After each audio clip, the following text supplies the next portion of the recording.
Legendary actor Irfan Khan गुज़श्ता हफ्ते दुनिया से रुखसत हो गए। क्या आप जानते हैं कि इरफान खान के नाम कुल कितनी मालियत के असासे हैं? क्या कोई ये कह सकता है कि इरफान खान जैसे सादा से दिखने वाले अदाकार का एक घर जोहो में भी है? आपको ये जानकर हैरत होगी कि अदाकार जाते जाते अपने अहले खाना के लिए असासों की एक बड़ी तादाद छोड़ गए हैं। भारतीय मीडिया की रिपोर्ट्स के मुताबिक इरफान खान 320 करोड़ से जायद मालियत के असासों के मालिक थे, जो कि उन्होंने फिल्मों और इश्तिहारों के जरिए बनाए थे। अदाकार इरफान खान का एक घर मुंबई में है, जबकि उनका जोहो में एक फ्लैट भी है। इरफान खान अपने असासों की मालियत के हिसाब से हमेशा ज्यादा टैक्स दिया करते थे।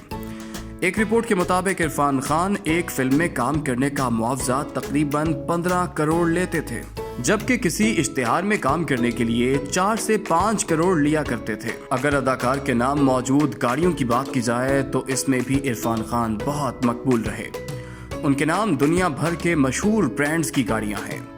इरफान के अहले खाना में उनकी अहलिया सतापा और 2 बेटे बाबील और अयान शामिल हैं, जो अब उनके असासों के वारिस भी हैं।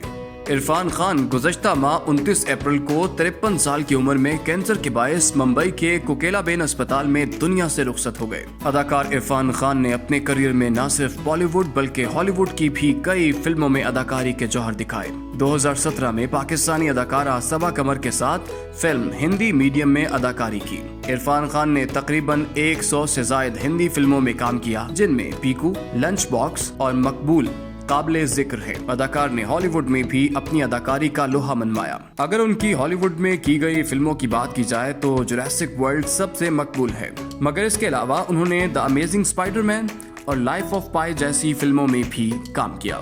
अगर आपको हमारी ये वीडियो पसंद आई है तो हमारे चैनल को सब्सक्राइब करें और बेल आइकॉन को प्रेस करें।